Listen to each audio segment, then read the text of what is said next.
संविधानिक मर्यादेचे उल्लंघन केले जात आहे. ॲडव्होकेट गुणरत्न सदावर्ते.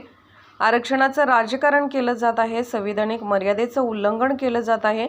10% आरक्षण जे दिलं गेलं आहे ते रद्द होण्यासाठी आम्ही याचिका दाखल केली आहे.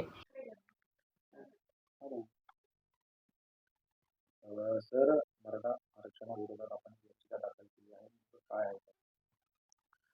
मुळामध्ये आरक्षणाचं राजकारण केलं चाललंय आणि ज्या संविधानिक मर्यादा आहेत त्या मर्यादांचं उल्लंघन होत आहे आणि असे उल्लंघन संविधानिक दृष्ट्या मान्य असू शकत नाही आणि म्हणून 10% जे जागा आरक्षित करण्यात आलेल्या आहेत आमच्या मराठा भावांकरिता, त्या जागा जी मर्यादा घालून दिलेली आहे 50%ची सर्वोच्च न्यायालयाच्या अनेक निवाड्यामध्ये आणि दस्तूर खुद स्वतः भारतरत्न डॉक्टर बाबासाहेब आंबेडकर यांनी कॉन्स्टिट्युएंट असेंब्लीमध्ये सांगितलं होतं की आरक्षण हे मेजॉरिटीन होता कामा नाहीये, ते मायनॉरिटीन असलं पाहिजे आणि ह्या मर्यादेचं उल्लंघन होत आहे आणि म्हणून खुल्या वर्गातील, मग ते ब्राह्मण असतील, जैन असतील, मग ते ठाकूर असतील, गुजराती असतील, मारवाडी असतील आणि जे जे कोणी गुणवंत असतात, खुल्या गुणवत्तेचे गुणवंत म्हणून हुशार असतात, ते या देशाची एक ओळख असतात मोठी, जे छाप टाकणारी, व्हाईट हाऊस असेल किंवा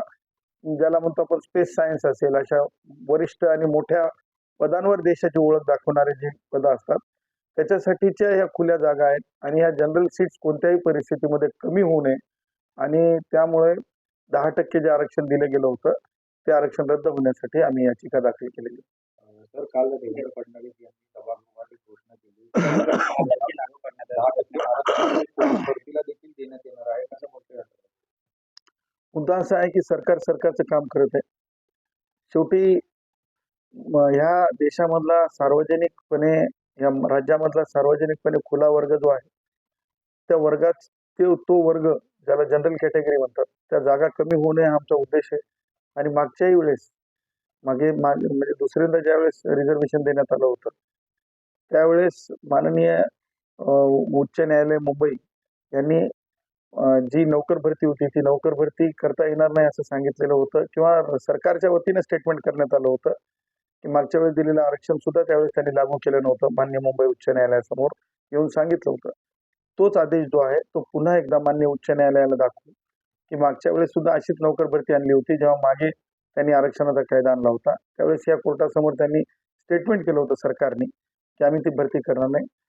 तीच परंपरा, तीच भूमिका यावेळेस आम्ही कोर्टापुढे मांडू. जयश्री पाटील विरुद्ध मुख्यमंत्री महाराष्ट्र राज्य या मुंबई उच्च न्यायालयाच्या निवाड्यामध्ये आणि स्थगिती घेण्यासाठी पूर्ण प्रयत्न करू, कारण खुल्या वर्गातील मुलांवरील अन्याय हा देशाच्या हिताला अन्याय आहे, विचाराच्या विरुद्ध आहे, भारतीय संविधानासोबत फ्रॉड विथ द कॉन्स्टिट्यूशन आहे आणि म्हणून लवकरात लवकर येणाऱ्या आठवड्यामध्ये शिक्षक भरती असेल, पोलीस भरती असेल, MBBS चे प्रवेश असतील, इतर IIT चे प्रवेश असतील, त्या सगळ्या प्रवेशांच्या बाबतीमध्ये या 10% जागा कमी होणार नाही. त्याच्यासाठी जीव की प्राण करू, जीवावर बेतले तरी चालेल, पण ह्या 10% जागा कमी होऊ दिल्या जाणार.